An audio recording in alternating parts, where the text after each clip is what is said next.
video. Thank you, Emma. Just a second. If you cannot see or anything, please be free to turn on your microphone and say it. Just a second. I need.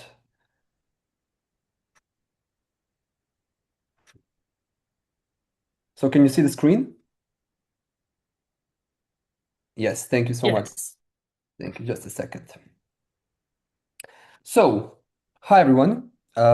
Welcome to the second Digiskill online training course, Leadership and Teamwork in Digital Projects. My name is Vedran.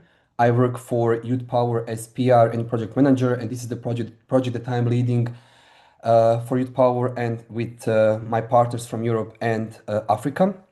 In this training course, you will develop key skills in digital leadership, teamwork, and effective collaboration in online environments. But before you start with this educational part, before our educator takes over, our structure remains the same as we did for the previous one. A previous training course, we need to do very briefly, very shortly project presentation. Then, of course, I'll show you our online e-learning platform, module one, this registration part. And then, of course, we're gonna go briefly and very shortly through some rules in order for you to receive certificate. Even though I mentioned everything on email, but I think it's better if we go through that together here, let's say in person, I mean, in this case, in this online session. I really hope you can all hear me. If something you cannot see or cannot understand me clearly, please be free to turn on a microphone and just speak because I cannot see the chat section for now. Maybe you already saw on our emails, and I'm also the person who is behind Digiskill emails. So whatever you need regarding the project or online learning platform or anything, you can always send email there. And no matter is it midnight or noon, I will try my best to give you accurate information as soon as possible. So, when it comes to our project, so this training course is being organized within Digiskill project, which is virtual exchange Erasmus Plus project that is lasting for 3 years. And our main goal is to equip 2,500 young people with digital project management skills, intercultural communication abilities, and leadership competences to promote their employability and active participation in the digital world. As I already said, I am a person who works in front of Youth Power and I'm leading this project, but of course in collaboration with partners from Portugal, Czechia, Sweden, Uganda, Nigeria, and Ghana. And we are trying to provide this innovative learning experience through our online course. I'm So we are trying to provide this learning experience through interactive online courses. So for example, this training course is the part of this online training course that we are providing through our project. Virtual exchanges, webinars, online dialogues, and hands-on digital project simulations. This is something that is more like practical work, and it's going to happen next year. In short, how would I like to describe Digiskill is this project seeks to bridge the digital divide and to empower youth with important tools for the future. In short, here we divide our goals that we are trying to reach in our 3 years of the project while this project is active. So it's very important to mention that we started with this project in February last year, 2025, and as already previously mentioned, our main goal is to equip 2,500 young people. Then, of course, to support youth employability, entrepreneurship, and remote work readiness, promote critical thinking, project management, and tolerance in diverse cultural settings, and of course, encourage inclusive participation in digital transformation of society. When it comes to key activities, so we are doing 20 online dialogues. For now, we finished 12, successfully finished 12 on this Tuesday, 2 days ago, and our online dialogues are based on digital and intercultural skills. The topics are mostly on digital intercultural skills.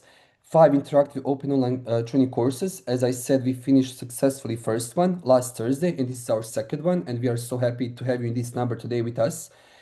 Webinars across partner countries. Each partner is responsible to organize 12 webinars in the span of 3 years. 6 project simulations in digital project management. This is something that's going to take place next year. And of course, final conference, which will take place in Portugal later next year. Here are the partners who are involved in this project, and I already said Youth Power from Sweden, Kilsa Consulting Nigeria, Champions Factory Africa Ghana, EMCA, Comprehensive Institute Uganda, SPIN from Portugal, and Business Professional Women from Czechia.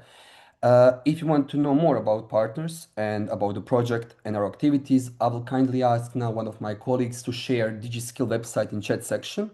and please be free to check it, because there you can also check our previous online sessions of the previous training course, and also or the future, these online sessions will be recorded and everything will be on our Gskill website. So if in case if you skip the class, or maybe you left 10 minutes earlier, or you joined 10 minutes late, you can always go to our Gskill website and check these sessions live.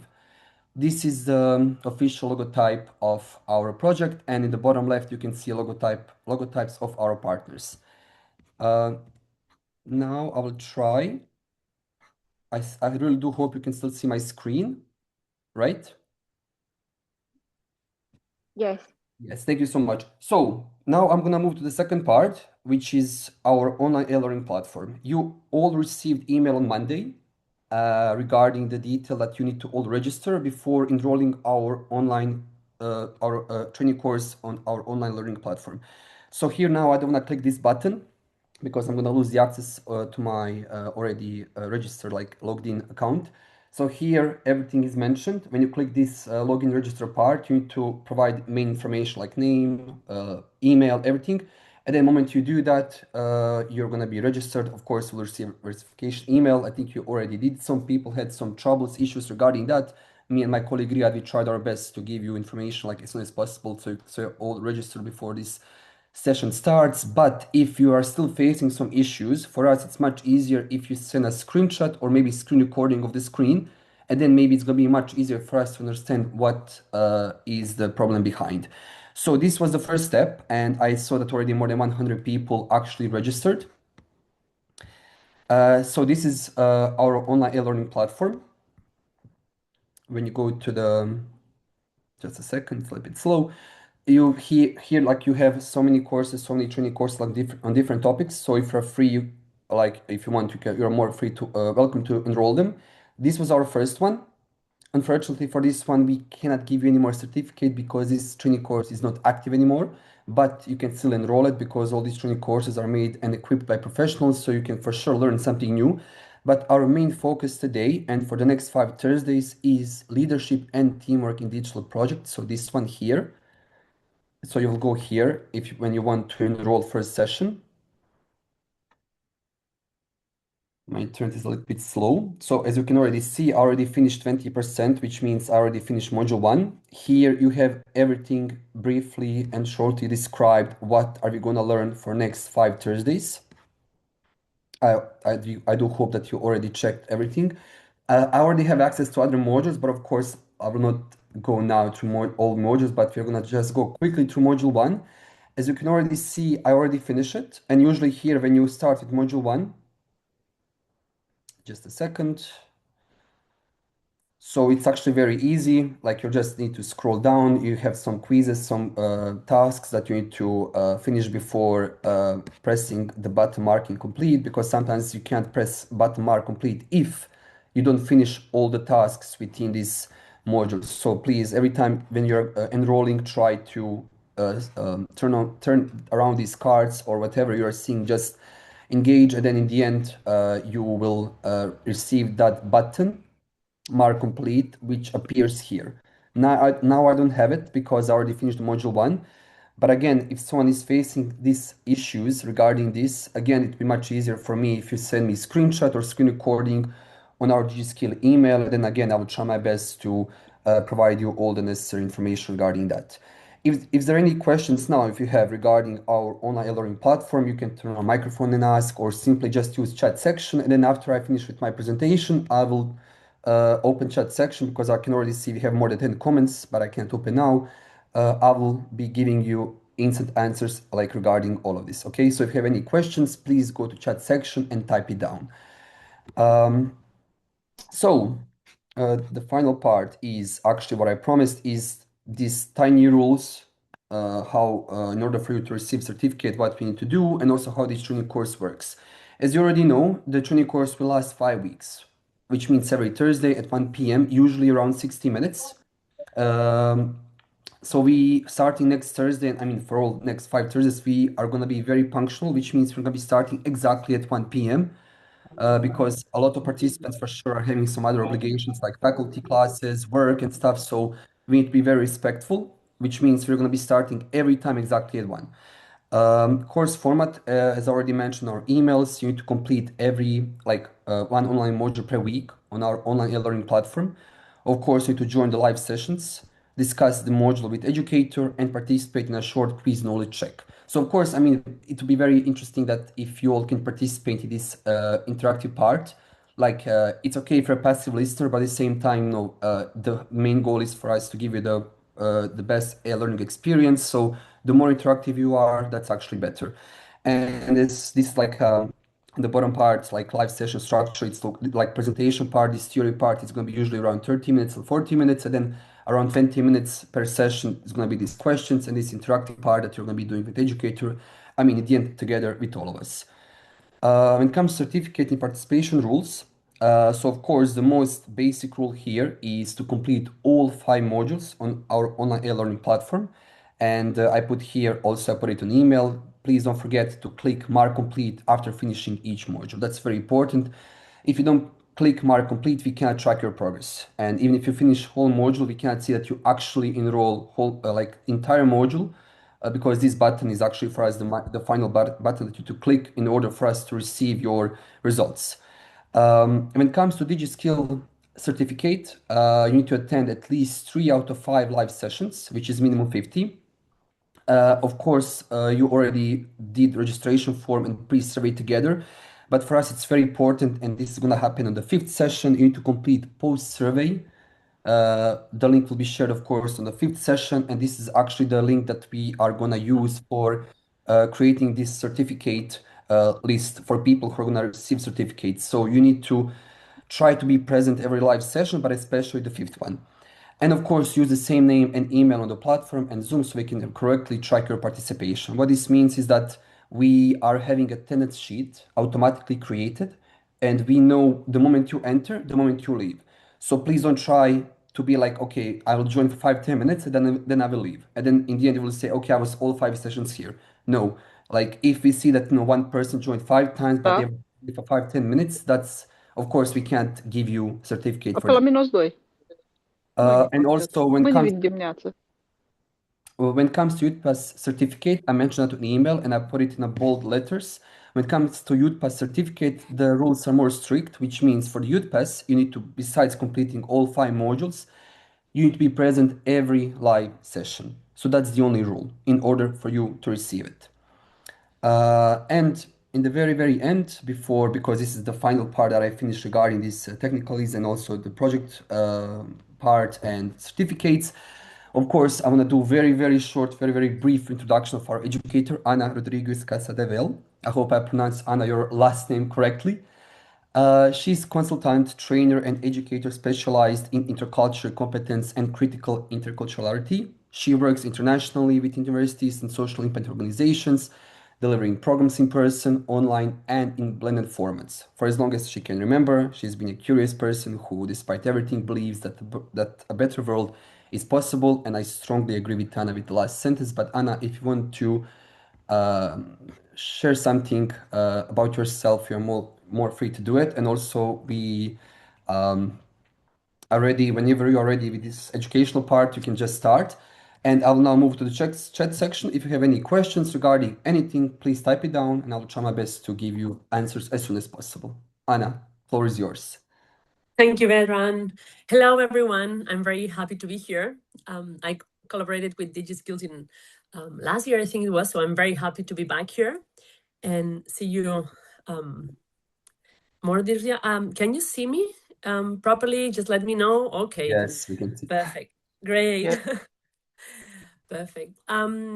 So about myself, just very briefly, I've been working in the, let's say, international field, both abroad and at home, because sometimes we think that international means working, studying, living abroad, which can be, but it can also be at home for whatever reason, but learn from people, projects, teams all over the world, right? After the pandemic, we learned that's possible. That's something that works. So let's make the most out of it. So I've been linked to international relations since 2007, so a while already. And in the last years, I've been focusing in intercultural communication, intercultural competence, and international projects too, mostly as trainer educator. And this world has become very digital, right? For different reasons. We're not gonna analyze them now, but I'm very happy with doing this because I think that the organization, like the structure of the Digiskills, these seminars are very interesting because it allows us to do something self-paced, okay, whenever we want, wherever we are at, and then still have like a sort of like one meeting per week, which allows clarification and maybe, you know, like we are motivated for something or we want to like join people that we know, there's this meeting point here, which makes the human part possible besides all the digitalization and the good part of being able to do it digitally. So with that, and just to get into the point to make sure we finish at time, because Vedran, we need to be done at 2 p.m., right? I mean, maybe Or today? 2:15 because I took now 15 minutes of the session. Okay. So yeah, make it around 60 minutes for your presentation then. Perfect. Thank you. Okay, so we'll be together for 5 sessions every week on Thursday at 1 p.m. Like I'm located near Barcelona in Spain, so it's 1 p.m. my time. Okay, so you just take it to your time wherever you're at. And we'll be together this hour. And today I was like, Bedron said, okay, it's about over 100 people. It's like, okay, let's see. So some tools will change next week, okay, to be more interactive, less, we'll see, okay, because it's a big group. So just to make sure it works for everyone, that, you know, you learn and that it's engaging and that then everything works, that human part and the technological part, okay? So I ask you, I will ask you for some patience there because it's a big group. So doing my best. So thanks for being there. And let me share the screen. Okay. Okay, we're going to, okay. So I cannot see the chat or the or you during the presentation. So make sure if you have a question or something, there will be a space at the end, or at some points I will be asking for your feedback too. So just let me keep it there and we'll have a space for that, okay? This week we are starting, let me go and track time. That's something boring but needed, required for these sessions. So we are going to do an overview. We're going to have an overview of Module 1, the role of digital youth project leader. Okay. It covers the content you have already seen or that you can see this week until the next module is open. And it's a kind of like reminder or what's, to me, I wanted to highlight, okay? Everything is important, but we have like 30, 40 minutes maximum. So let's see how it works. Okay, the role of the digital youth project leader. First, in this session today, we're going to explore different elements that helps us see what leadership means in digitally transformed youth organizations. Okay, that's very ambitious because leadership is per se something that is very important and sometimes it's not easy. Digitally transform, okay, so it means that sometimes it's a bit complicated to do it in person when we are all in the same place or when we see each other every day. And if we bring it to the digital world, it brings some features, some specificities that makes it a bit more possible, but at the same time complex. And in youth organizations, that as we know, sometimes youth organizations, the work youth organization though is great, but sometimes, we change people turn, people come and go, and there's some specificities that makes also it more complex. But if we learn to manage that well, or to see what can happen and have the proper rules, then we can make it work. Imagine the impact we can have as youth organizations, youth leaders working digitally, okay, to reach the whole world. And with that, when we talk about leadership, right? What does leadership mean? And we'll start, okay, I'm gonna share my Mentimeter. And I want you to go, please, to the, can you see the Mentimeter? Yeah. Yeah, okay, so you can use your phone and scan the QR? Not yet, it's still like It's screen is blank. black for now. Like dark. And I Okay. would just ask kindly participants, please turn off your microphones if you don't have any questions to ask, please. Thank you. Okay, Now I can see the QR. You can see it? Yes, we can see it. Now we can see it. Perfect. There you go. Perfect. So QR, or you enter to menti.com and you have the code here, right? And then write your answer. Like, what is leadership for you? In 1 word, 2 words. What is leadership for you? Can anybody come in to answer the question? What is leadership? For What me, does it imply? So for you, when for you think me, about leadership, what I comes to mind? am Jake. I'm Jake Niela from Liberia, West Africa, and Hello, Jake. I see leadership as having influence in a team or in an organization. Leadership has to do with influence. Perfect. And thank you. Influence. Can you write it in the Menti? When we're doing a word cloud?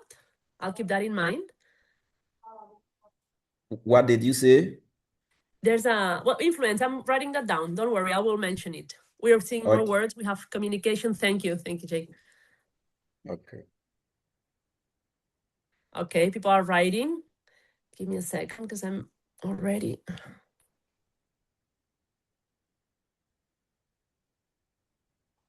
Okay. Okay, we have communication, support, influence. It's there several times. Okay. Support, responsibility, coordination, trust. Meeting is being recorded. Oh, just a sec.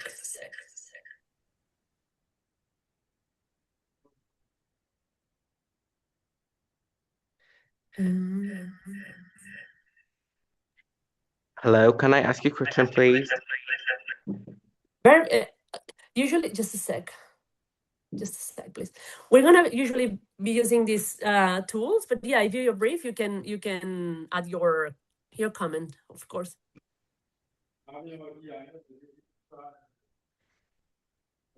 Okay, we have empowerment response. Yeah, I cannot What I see have you, to so do? Can I have to do to take this QR?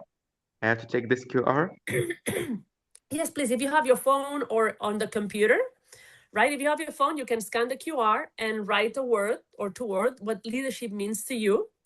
Or if you're on your computer or you only have one device, you can write menti.com at the code, the code number there, and then you can just write the word that, or 1 or 2 words that you connect with leadership. Okay, thank you so much. You're welcome.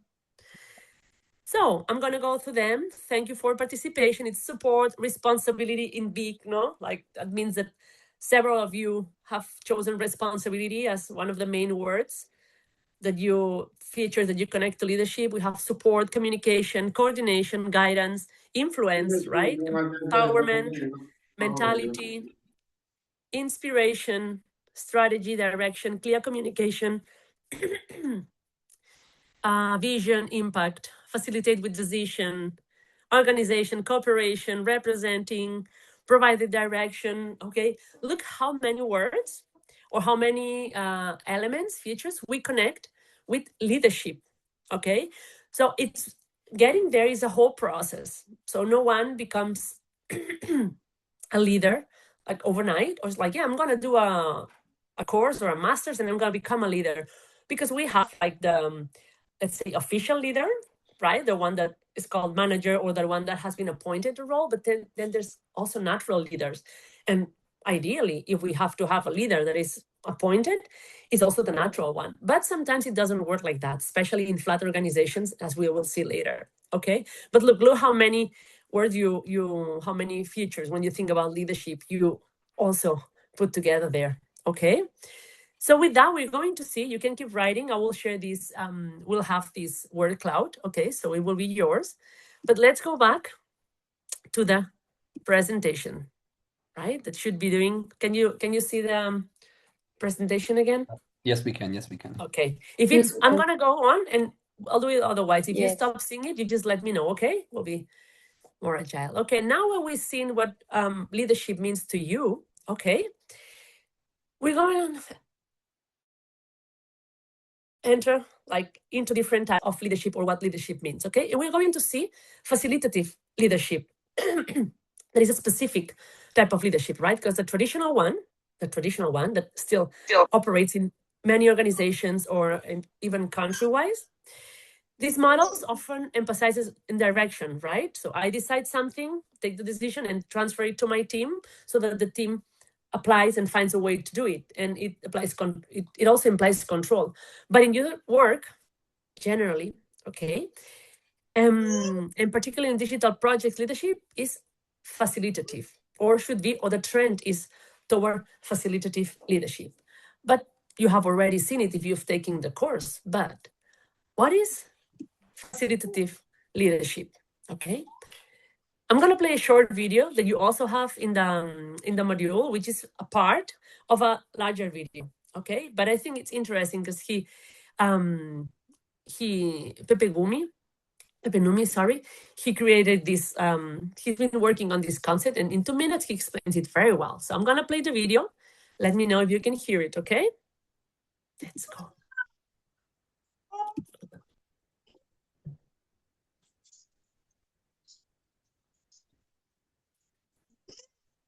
I can't hear you.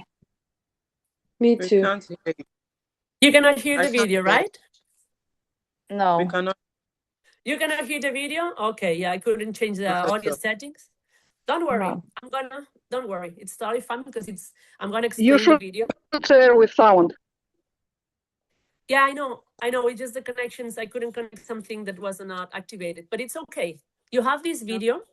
Don't worry, because I already thought that could happen. You have this video in the module. It's 2 minutes. Okay, so you can watch it later. I'm gonna summarize. I'm gonna tell you what the video says. Okay, it just was so that you could hear a different voice, but it's totally fine. In this video, can you mute the microphones, please? Yes, Emma, please, if you can.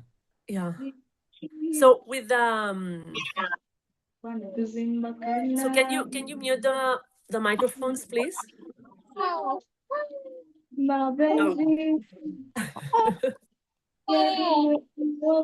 Okay.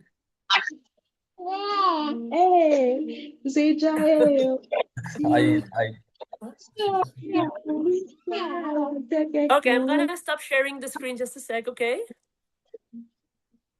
Okay, there you go. Perfect. Thank you. So facilitative leadership, what Pepe Numi says. Okay, just a second. I need just a second.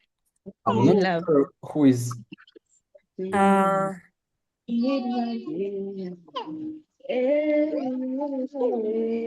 Just a sec, because I'm okay, just a second. Just give me a sec. Okay, I'm now the host. I will be demuting everyone, Anna. So take your time, and now it's everything on me. Don't worry. Perfect. It's just because I don't really mind because I can keep talking, but I know receiving, No, it's several difficult. sounds. It's difficult, and I was already annoyed. So trust me. Now I'll open here. I'll be dealing with this. No problem, because it's 100 participants right now, so it's the magic number. So great. It's one of the challenges of this when we are hosting big events. So no worries at all. I'm gonna go back, okay, and I'm gonna share the entire screen again. So now you're seeing again. So as said, okay, you have the video in the platform. It was just to share so that you see all the resources you have, not only words or infographics, which are very important, but also videos. Basically, facilitative leadership is a type of leadership that has a goal, that is a shared goal for everyone, okay? There is a set goal that sometimes the team makes, sometimes it comes from above, or sometimes it's something that is a need that comes from outside that we don't choose, right? There's a need that comes from whatever reason, and then we have to work on that goal. And then, like a traditional leader, what we'll do is like, okay, I make the decision, I take the decision, I think how to do it, and then I ask the team to do it, all right, to do something, and probably assign different tasks or roles. But with this facilitative leadership, what it's looking for is like, okay, it works with the commitment of the team or the people involved, because maybe it's not a team, but the people involved in the project, let's say. Also, it sort of ensures alignment, because if it's a shared goal, if people decide to be there, if people believe in that goal, it's easier to get the alignment, like everyone being on the same page, everyone working for the same, not because they have been told to, but because they decide to be there, even though some small parts we might not like, because that happens. It's like life. The big picture is nice, but then we have some difficulties in between, right? But we are aligned with the vision, with the goal, with the task, with the target group we're working with. And then there's the innovation. You don't only have the idea of one people that is assigned to be the creative one, but you have like, I don't know, if you have 5 people, 10 people in the team, or 20 people in the group, you have like 20 different ideas. So that brings to innovation, okay? Working towards the same goal. It's basically this commitment, alignment, innovation towards a goal. It's basically a way to see participation, right? Where we see the things can be done differently. And then we take that, right? It's like, yeah, sure, but sometimes it's difficult to have a team of people, a group of people, and saying, hey, we are on the same page. We are really working to make it possible. So if we have digital environments where maybe, you know, like this one, we have people like not only from different organizations, you know, we have the individual level, right? Like individuals in different organizations. We have the group level where it's like, okay, within an organization, we have different people. Then we have the international component when it's like, okay, it's actually youth organizations and people from different countries originally, maybe working in a second or third country because people move around. And then, okay, that also is a challenge, but we have the digital environment, right? Where it's like, not only are we from individuals working in a group from different parts of the world, but we work digitally. So it amplifies all the ambiguity, right? Something that is in this VUCA worlds, meaning volatility, ambiguity, uncertainty, ambiguity, okay? And what can happen in this ambiguity with digital environments, okay? There's no physical presence sometimes. Some people are working fully remotely. Maybe there's one meeting a year, and it can lead to misinterpretations. Okay, what when we say what the other person received is what we meant, right? It's the basic of communication, though. So if we are not aware of communication, it can foster like these misinterpretations. Then there is the ambiguity. Is like, okay, what should I do now? It's not clear. They didn't do a recap at the end, or I don't know who should be doing what. Silence, right? There's another thing in silence. Like sometimes it's interpreted as disengagement, but it might not be, as we'll see right now. And then with all these, people in the team might feel disconnected. So how can we achieve, how as facilitative leader can we connect these people, okay, the people in the team? But first, let's see one thing, okay? Because the facilitative leader actively manages clarity. It's like, okay, I need to be aware of this misinterpretation possible, this ambiguity. The silence doesn't always mean that they agree or have nothing to say. Maybe it's disconnection. Okay, so how do I manage this? And I want just to see something. What is this? When we see these patterns here, we have A, B, A, B, A, B in 3 different colors. And what does it mean? Okay, just think about it. Okay, I cannot read the chat right now. What do they mean? Or what are they? These are conversations, the patterns of silence in conversations. In some cultures, you know, like the yellow one is like, okay, it's okay to interrupt each other while we talk. That happens. I'm from Spain and I'm living in Spain right now. So it happens, right? To show enthusiasm that we're interested, we just cut each other and overlap conversations. And that's very normal for us. But maybe we are with, like, when I'm with like colleagues from other countries, they're overwhelmed by like having people talking at the same time. And it's a lack of respect for them, because to them, they follow pattern B, where pattern B, the orange one, the second one, the orange one, is like, you talk, when you're done, I talk. And when I'm done, you talk, right? That is respected. And there's never silence, but there's always words. That happens maybe when I work from people from the US. That's the trend, the tendency. It's not always like that, but that's a trend, right? Or Germany or some other countries, like, yeah, you finish, I start. You finish, I start. But then there is the third one, the blue one, where it's like, okay, there's someone talks and there's silence. And then the other person talks, or might not, right? There's always silence after interventions. And here's like when silence plays a very important role, because sometimes we tend to think about this too here, because those are the patterns that have been more like reproduced in the world, in the business world. But it doesn't mean, like internationally, it doesn't mean they are the best ones, but the ones that have had more power, right? More representation. But what's with silence? That's why I pointed out here, because sometimes as a facilitative leader, we might think, oh, they have nothing to say, because it happens from some, the trend is in some countries from, especially in some countries of Asia, right? It's a trend, not all of them, but with China and Japan and South Korea, they need some time, like to think, and then it's like, okay, I have something to say, I say it. So sometimes we need to learn to, as leaders, keep silence as part of communication too. Super, super important, okay? Just pointing that out. We'll see. Hopefully we'll have time to see it more in other modules. So with that, the foundation of facilitative leadership is emotional intelligence, active listening, structured communication, and clear expectations. We have two soft skills here. Emotional intelligence, not only, the goals, what is written, what we have to do, but reading people, learning to read people from different cultures, from all over the world. That adds a challenge, okay? But it's super interesting. Active listening, considering silence as a part of communication, as a part of the meaning, right? Then we need structured communication. We need to take into account that we are in a group, that you are facilitating a group of people with different ideas. So we have to be clear, right? This is a bit different here, but Bedran said, okay, at the beginning, this is the frame of this course. This is what we're going to do. Those other rules, make sure you know. It was very structured to make sure that it was there, like in written and in orally. So if we are working, this is an let's say a class, sort of a classroom, a training. So it's a bit different, but we have to structure communication and clear the expectations. No matter how nice the words are, we need to make sure the team knows what we can do, the time we have, our expectations, okay? Because if we inflate expectations to motivate people, it can easily unmotivate them if something happens, right? If we're not coherent.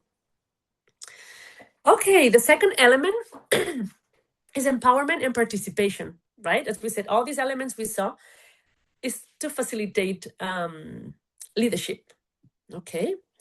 So we have, I'm sorry, this one here would be when one person like influences the rest. It's like, okay, the traditional leader is like, okay, everything goes through me, and then, I decide who does what. And then we have, right, like the strong digital youth project leader, like facilitative leader, decentralizes influence, okay? That person is still the leader, she or he is the leader. There are people around them, but everyone has a different role. And where is the influence here? Okay. And another question, okay? Now I ask you, how can we decentralize influence? Okay. Glenn, please, I'm gonna share another Menti with you. Okay, you're gonna see my screen right now. Okay, just a second. There you go. Okay. Sorry about that, you see my screen totally fine. But again, please, it's the same dynamics. Okay, we have the second Menti. And here you have 5 points, like rotating facilitation roles, encouraging co-creation, giving participants voice, inviting people, creating shared ownership. So from these, which ones do you think are more important to decentralize influence in a team? Okay, I think you can pick up two. So just feel free, scan the QR code, please, with your phone, or type menti.com, okay, and write the PIN number, and pick which ones are more important to you. How can we decentralize influence? Rotating facilitation roles, encouraging co-creation of content, giving participants voice in decision-making, inviting feedback during implementation, creating shared ownership of outcomes. Okay, we'll wait a couple of minutes because 14 of you already answered. Okay, so we see so far there's like 2 clear main ones. Okay. I'm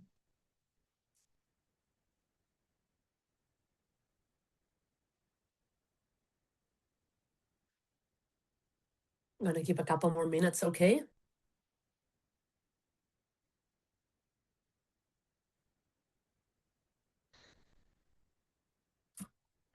Just scan your QR code.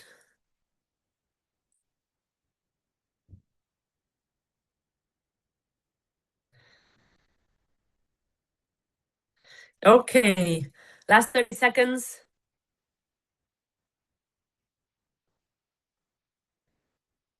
Okay, we see. Okay, perfect.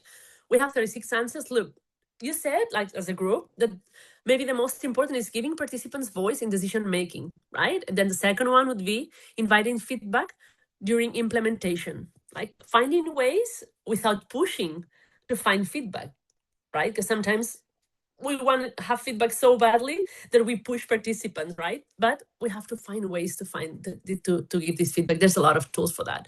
Then the third one will be creating shared ownership of outcome, so that everyone feels that it's like, okay, I am part of this. No, I made this possible. Then we have, and in fourth place, we have encouraging co-creation of content. Okay, that's also there. And then rotating facilitation roles. It's the last one, let's say. Okay, surprise, all these 5 are part of decentralizing influence, right? For you as a group here, you posted yours, but you also influenced by your culture, by how you have been taught what leadership is, how we can sort of share this influence, which is good. But we also need to say, okay, maybe rotating facilitation roles is more challenging to me. Let's try in small scale first, right? Because it's also part of this decentralization of influence, as you will see in the course. It's there. So all these 5, you have prioritized, but these 5 elements are very, very important to decentralize influence, to make sure that it's like, okay, if I'm not there, nothing works. You don't want that to happen. If you slowly apply these different elements, you find tools to do that. We'll see during the course. You'll manage to say, okay, I'm not there, but still everything works because we have this common ground of everything. Okay, you will have these results too. Okay, I'll share them with veterans so you can have them. Thanks for participating and for answering. Okay. Now we see how we can decentralize influence, because with all that, what we can do is to like work on empowerment as leaders, in case we're leaders, to feel empowered. Like, okay, I'm finally making it happen, that the rest of the team feels connected to what I'm doing, but also help the others empower, like sort of helping them. Okay, empowerment comes from the inside, but the external environment and the resources we're given and the opportunities we're given are super, super important. So empowerment is, as youth work or youth leaders, is very important, right? To feel everyone, to help everyone feel that they, or that we all have a role and we can do something, getting the outcome, participating, doing roles that we didn't expect we could do one day. That's how we grow as leaders, and that's how our impact in the end can also grow. Okay. We're going to get more into the third element, is the accountability and digital environments. But sometimes it's like, oh yeah, we have, besides the impact, besides everything, we need to be accountable, right? We need to show the impact we've done. We need to show the processes. We need to show this transparency. It's very important. And if we take this into account from the very beginning, then it's way easier, because we already implement every single thing during the process. We don't need to think when we are done and we need to sort of justify a project, think, oh man, we didn't do this. Now, how are we going to manage to gather all this information, right? If we do it from the very beginning, it takes a bit more time, but it takes pressure off during the process and when it comes to justifying at the end. Let's imagine we are digitally and we share a lot of documents, right? And we have different platform messaging, and in this platform we message, and in this one we share the documents, and in this one we communicate, like when we have video calls. So there's a lot of things that may become unclear, and we can have several questions, like who is responsible for finalizing the content once everyone has brought their ideas in and there's like 100 comments in that document? Who monitors the deadlines? Okay, who reports to donors? Who ensures data protection compliance, right? It's very much connected to the role. Maybe we can rotate the roles and everyone can have a different role in a different project, but we need to make that clear, right? And as a digital youth project leader, you have to ensure the responsibilities are clearly documented, not only told in a room in a meeting, but okay, like a place where it's like, okay, I don't remember what I had to do. Okay, I don't remember deadlines. So there's a place where you can find that, where deadlines are visible, deliverables are tracked. Okay, we already did that. Click, did that. Okay, click. Okay, communication channels are structured. Okay, how are we gonna communicate with the big team, with you and me that work together? Okay, with 3 people. Are we using? Okay, what tools are we using? And the decisions are recorded, not necessarily in video, but there is like, okay, we took the decision, done. Okay, let's move on to the next step, even though it's not perfect. Okay, sometimes we look for perfection, and perfection sometimes is a bit difficult. We need to do it the best we can, but always towards perfection, but don't get blocked trying to reach that perfection. Okay, think about tools. Don't share them now, but think about digital tools that are useful for you. Okay, because I'm gonna ask you to share them later. I cannot see the chat now, so think about digital tools that you like using and you think are useful, and I'm gonna ask you to share them later. Not now, please. Okay. So the fourth point, no, that is included in the you will see in the module is like leading without hierarchy. And it says that many youth organizations operate with flat structures. Authorities informal or non-formal leadership is often based on competence rather than position. It happens in some youth organizations located in some countries, or maybe with people that are used to working with some logics, but it doesn't always happen like that. Let's see. Okay. Many youth organizations operate with flat structures, meaning it's horizontal. There's not like a clear manager or coordinator or super manager, right? Whereas in corporations it happens, right? But the nonprofit and youth organizations, usually there's like different types of working. Authority is informal sometimes. Leadership is often based on competence rather than position. Sometimes, we'll see later that. You'll see why I say sometimes, okay? But it's a trend, a tendency, okay?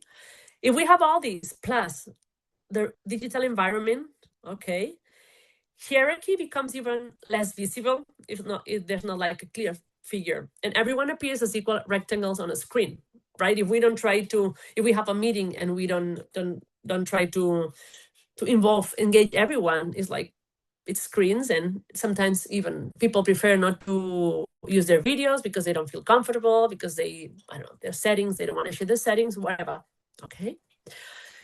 And in these cases, okay, if we put it in a like Erasmus European perspective, is like leadership. A leader must encourage respectful dialogue, manage conflict early, address specific disengagement, recognize contribution publicly. That's something very, very important. But maybe this like non-formal, informal leadership is not that shared over the world. Because food for thought here. Is it for you? I don't know. I've seen people from Germany, Czech Republic, Liberia, Afghanistan, Ghana, Uganda, Lebanon, and others, right? Only the ones you shared before.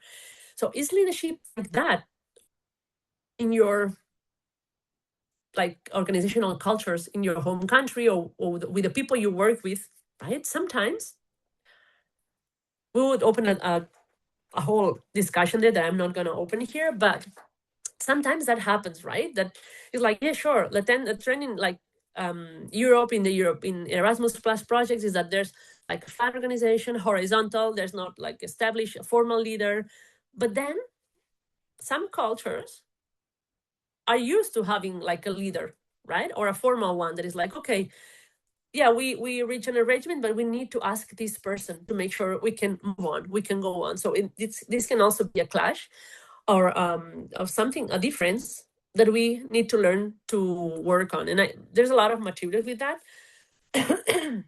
but it's one of the main things, right? Some cultures, some organizational cultures, some institutions, right, are more horizontals than other.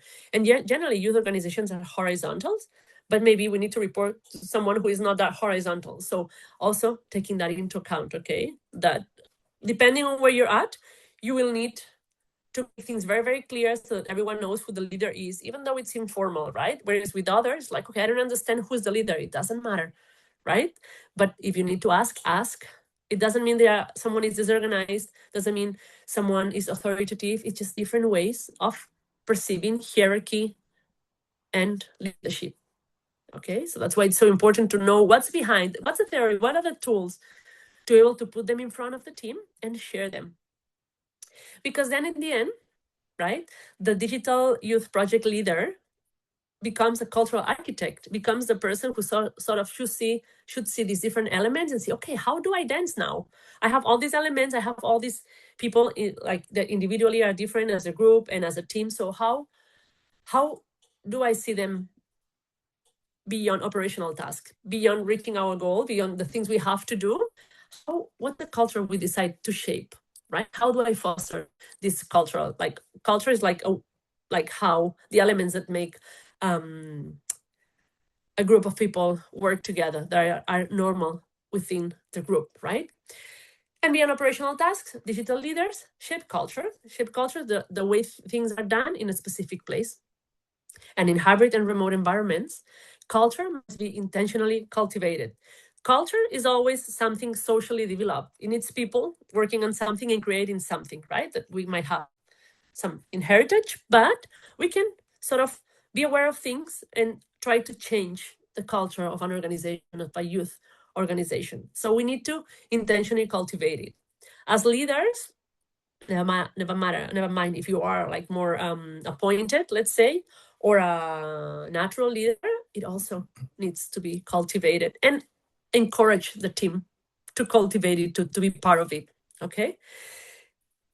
Also, when we think about this like task-wise, no, because we can think about the big picture, the culture, but it starts with small things like a strong digital youth project leader opens meetings with clarity, closes projects with reflection, encourages asynchronous flexibility, protects team members from overload, sets digital communication norms, and protects their back, right? It's like, no, they are part of my team, so let's see what happens. If there's something that didn't work, let's see what happens. We're going to work on it. We're going to solve the problem, right? That's part of it. And if it's digital, if it's online, we have to look for the spaces to clarify everything even more actively than if we were in person, because there's no space for tea, there's no space for coffee, there's no space to meet someone in the corridor and talk about something casually when you find it's a moment and the energy is good for that. So we need to work on that. Okay. Okay, we're finishing. Sorry about that change. Okay, I'm finishing here. And all these, when we see all these pictures, like, oh, there's a lot here. And of course, it's a process. Okay, we cannot achieve changes. Changes don't come overnight. Changes might, but transformations don't. The change is like something that can stay or not. But we're looking for transformation too, like a permanent shift in how we do things. Right? Maybe you're already doing things like this. So I don't know. But what are the competencies of the digital youth project leader that are encouraged within this project? Right? There's 6, if I'm not wrong, 7. Sorry. There's, I'll start here. We have the strategic thinking. It's like, okay, this is happening now, but where do we want to get? What do we want? How can we get there? It's like the big picture. And besides the big pictures, being able to build like connections like a tree, right? You have a tree, there's a trunk, and it's like, yeah, I need to grow. Spring is coming, like in Europe, no? Spring is coming, trees grow in our reality with our weather here. So I need to see like the branches, no? How to make the branches grow to get there to where I want to get. Then we have the emotional intelligence, like being able to work with people, not only looking for the goals, the results, but also reading people. It's like, okay, who do I have in the team? How can I connect? What am I failing at? What could I improve? Not only them, but also us as leaders. Digital literacy, being aware of the tools. What digital tools are you using? What others could you use? What are the tools that the team knows about that maybe you don't, and you could start using and selecting? Like, oh, there's another thing, not only knowing a lot of tools, but okay, selecting the best ones for the project in a specific moment, right? Intercultural sensitivity. Okay, what do we know about? What other dimensions we know? What models do we know? Like, how can we learn to do things differently to sort of listen, no? Active listen, to listen actively to everyone in the team, even though we don't understand actually what they are saying because the reference, the culture reference, the frames are different. Also very, very important. Conflict mediation, learn about, okay, what's going on here? There's a conflict. I can read the air, or the conflict is explicit. So you maybe you don't have all the tools. Probably not. I don't either. But where do I look for the tools? Who can I ask to teach me how to solve these? Okay, how can we do it so that it's valid for everyone? Can we have transparency? Transparency with the team, and transparency in case there's a donor or there's a project is funded. How can I be transparent from the beginning? All this accountability. And one that I would say is basic, all of them are basic, but adaptability is key when working in digital projects with youth people and internationally. Maybe you already know. But the ability to be flexible, to adapt, and also to set boundaries, but with that flexibility is very, very good. And that's one of the key points that will make things flow. Let's say flow in an operational way, right? And also in a human-centered way. Like, okay, not having people blocked on not giving more or not giving everything they could give. And these competencies, as all competencies, evolve through reflection and experience. Okay, it's reflection. Okay, I need some theory? Some people need theory, so go look for theory. Okay, perfect. Some others need understanding what's going on from a more experiential way. Okay, go through that, but it's a combination of both, right? Like learning, theory, if you want it like that, reflection, experience, learning, reflection, experience. And also, as I said before, the leader or leadership skills or competencies, or the figure of the leader is not defined by title, but by experience. We all have been in a project and experienced something where there was an official leader, but the leader we felt was a different person. Okay, sometimes it's the same one, and that's perfect. But it can be those type of leaderships can live together. It's also, we need to work on our egos too there. Okay. So just keep in mind, you have all of these competencies described and with examples, like all the rest in the module. So I would encourage you to read them, to think about your past experiences or maybe current experiences in what you have been working.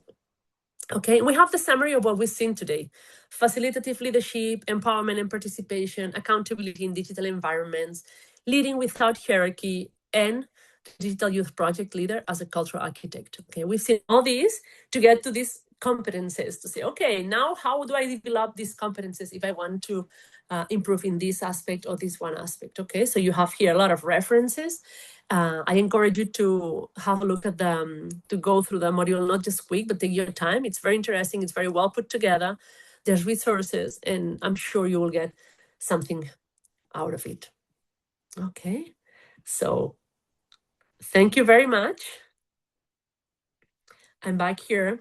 We have a small survey, but I don't know if we want to have some Q&A first. Better a little bit before giving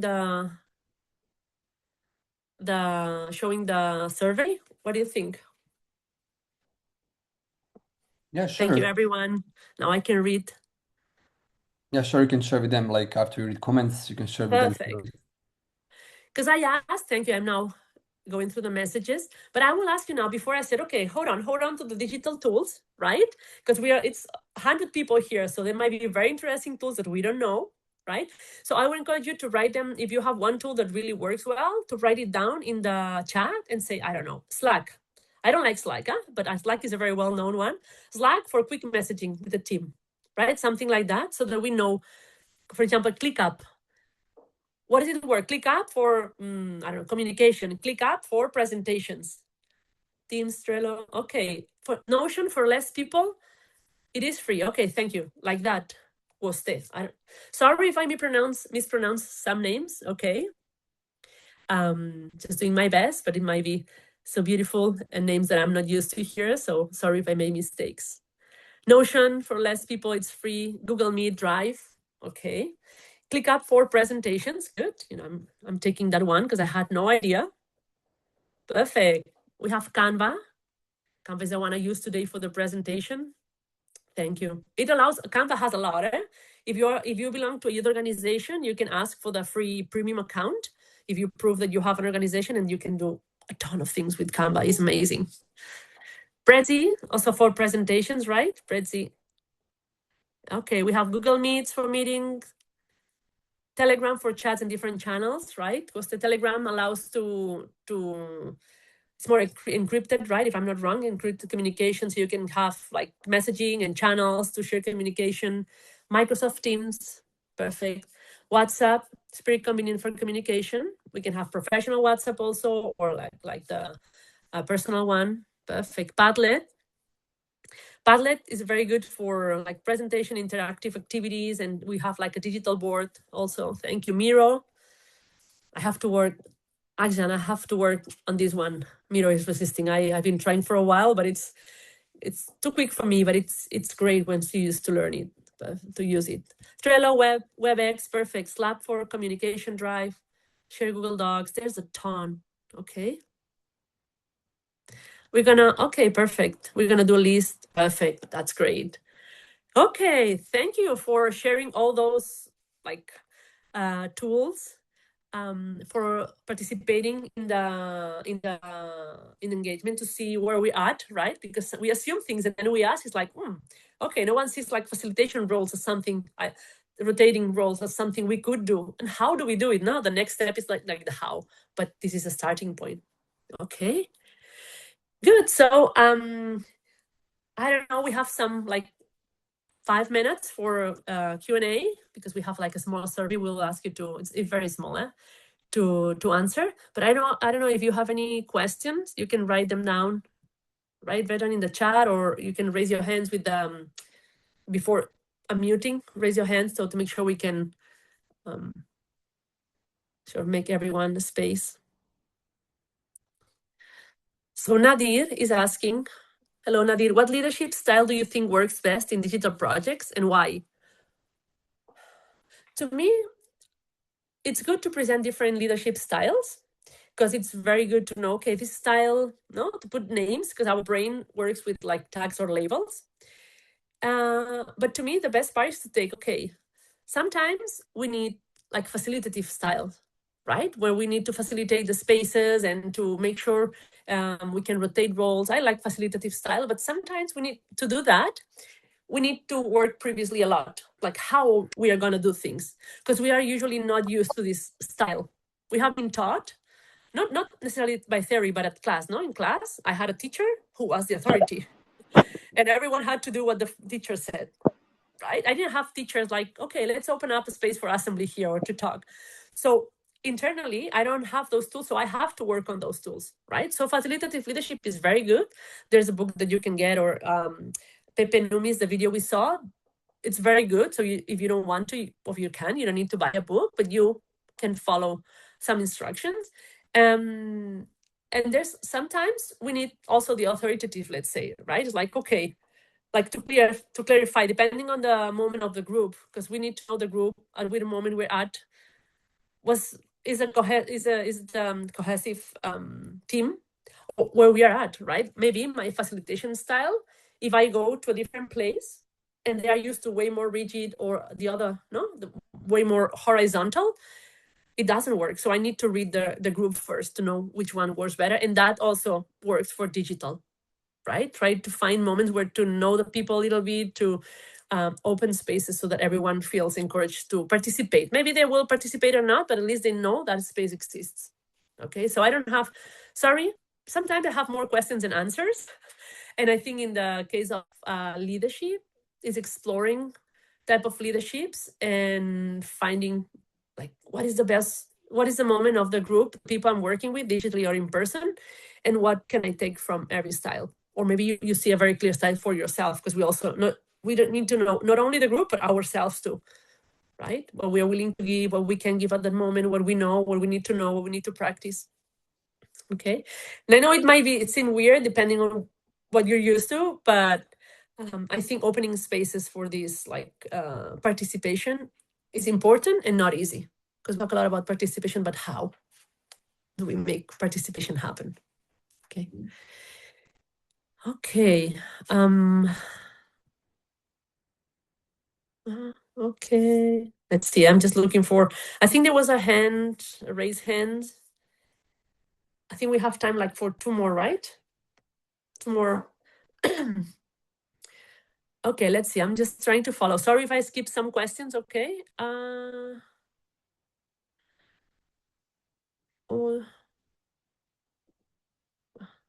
Okay.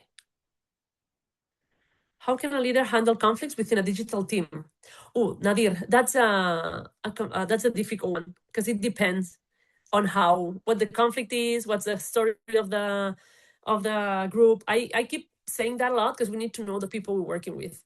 Okay, and what time, at what moment, maybe we just jump in. We are new leaders. It happens, no? You are hired for something that in a project that was going on. There's a conflict that you know nothing about. You don't have the history archive. And sometimes we want to bring solutions and it's worse because people have already gone through those solutions, so those proposals. So the first thing when there's a conflict is to understand the conflict and to make sure, I would say the key point at the beginning is to make sure that no one's feel pointed out when there's a conflict in a digital group, that we don't say, okay, you did this, you said that, and give me some time. No. It's like, okay, I see, I read. The thing is to sort of describe the situation without blaming or putting the guilt on anyone. Okay, with that is like, okay, so this is what's going on, right? Am I right? This is the situation. This is the conflict. Yes. Okay. And with that, you take that and you look for the best solutions in that specific context. Because I don't believe in, so we need to start. I don't believe in like magic, like solution, like 1, 2, 3, 4. Before we need to understand what's going on. Ask people. It's like, okay, what's going on? Is this what's going on? Yeah. Are those the parties involved? Yeah. And with that, you start to pull the threads and see how it can be solved. Being a leader, natural or appointed, it's not easy job. It's amazing because then you get to know people and projects and learn a lot, but it's also a process. Okay. One more, okay? Okay. Kairo Yan asks, what's the common challenges, digital international project management and coordination? Look, deadlines, right? There's a deadline that we didn't choose, the leader didn't choose, but it comes from the funding agency, right? We have to deliver this product by this date and we have nothing. That brings a lot of pressure because it's not the leader or the manager saying we have to. It's like, no, if we don't do it, they're gonna not only not give us more money, but take the money back. And we have already paid things. And so a leader, that's one of the main pressures. That's one of the main conflicts, okay? Time management, right? Like deadlines, time management. To me, it's one, time management and the concept of time.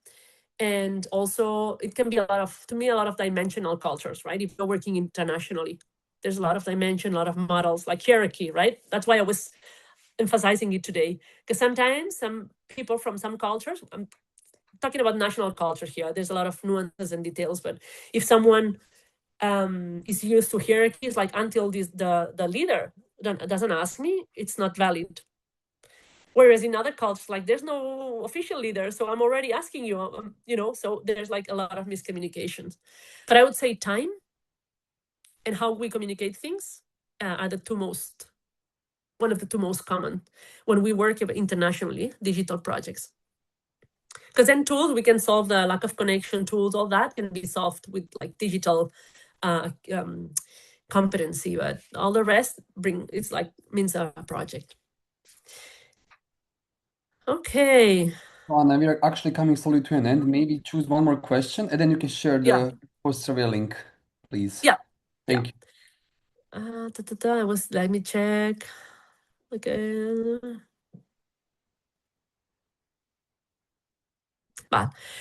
Ahmed Musa, hello, says, I was at a meeting yesterday, but most of the team seemed to be not involved in discussion and tasks. What should I do to avoid such things in the next meeting? I would go back to, okay, I don't know the context. I don't know what project is, I have no idea. So if it's a team that you regularly work together, first, I don't know what you have done either. So I'm not being judgmental here. I'm just with the info I have, I'm just giving you some inputs, okay? With that, the teams is it a spread out? If it's let's say, I'm imagining a team with people, digital team in different countries, and they are not involved. I don't know where they are from. What the silent means to them. Are they encouraged to be participatory in their home culture where or the organization they are working, or they are asked to be silenced because the leader needs to talk. So first, I would analyze somehow a little bit who is in the meeting, right? And try to think about why they are not engaged. The people then maybe is like, okay, maybe I'm not, I'm not giving the proper spaces to the people I have in the meeting, right? So first try to know, I don't know if you're doing it or not, no idea, but try to read to know who is there.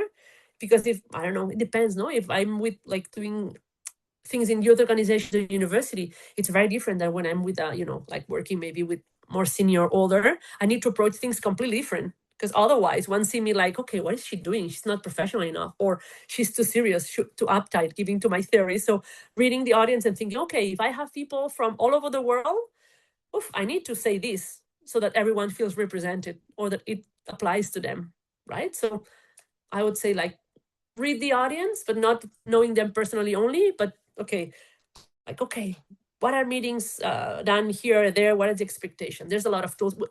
We'll see some of the tools, intercultural communication tools that might help you in other sessions. But I think we have to, I'm sorry, there's a lot of questions, but I'll see you next week. And as you will attending, maybe you will have time to put the questions, and I'm gonna share. I don't know if I'm gonna share the survey. Okay. With that, we're closing because we could be talking super interesting questions, and there's a lot of specific scenarios, right? But now you have some tools there, right? And I'm sharing here. Today it's a Google form. Okay, it's like a more standard, but now we know it's about 100 participants per se that all of you attended. That's great. I'm gonna look for a more interactive tool. Okay, but today, so far, I just shared the Google Forms here for you. All the information I've shared is in the module. Right? There's just only the silent part and some reflections that I brought, but that I bring here. So they are not in the presentation.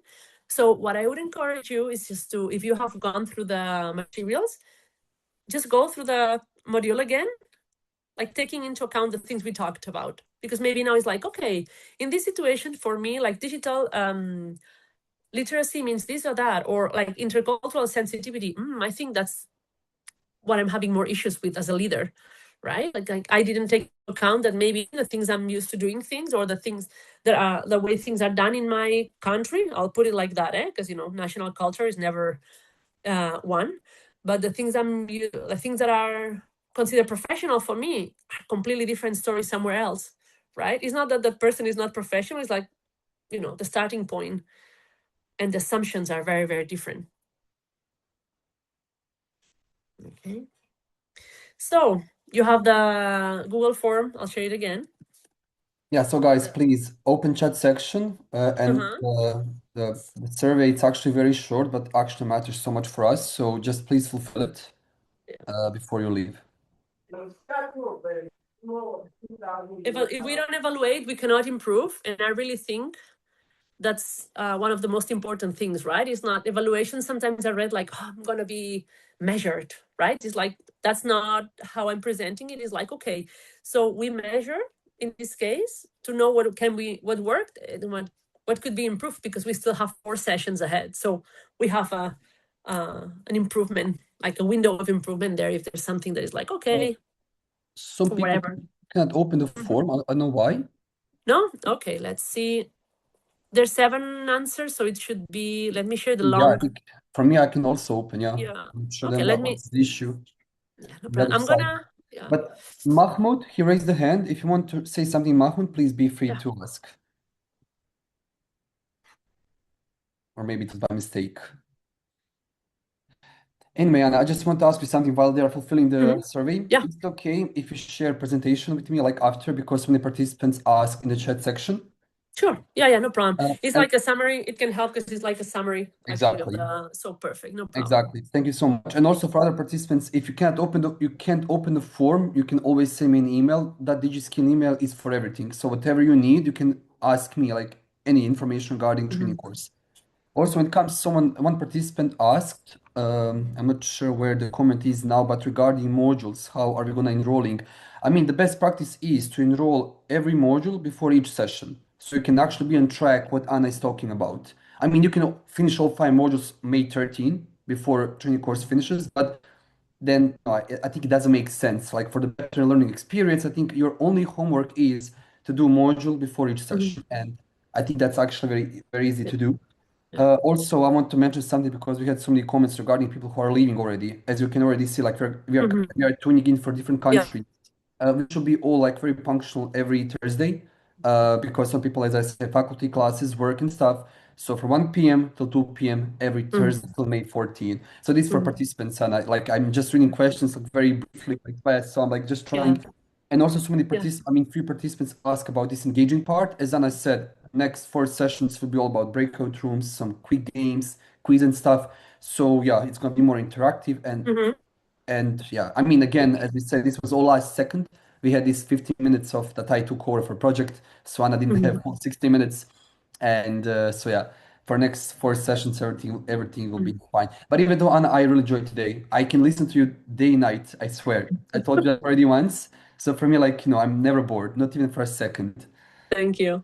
And I'm sorry because someone commented like not all questions are answered, and I'm very sorry we don't have like Exactly, yeah. it would easily become like a conversation, but in like 60 minutes having engagement, like it's very difficult. So we try our best.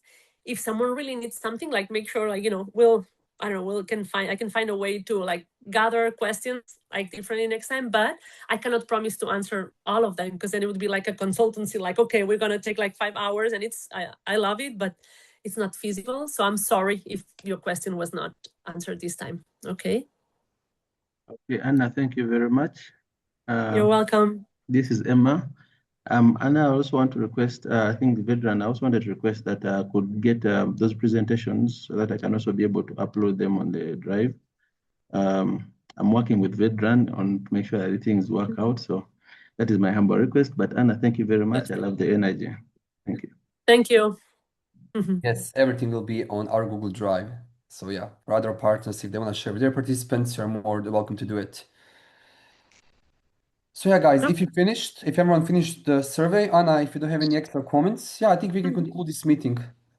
Thank you. I enjoyed it a lot. I hope you did too. And see you next week. Yeah, thank you so much, Anna. And yeah, I enjoyed as well, and I hope participants enjoyed as well too. And see you next Thursday at 1 p.m. Okay? Thank you and bye. Bye.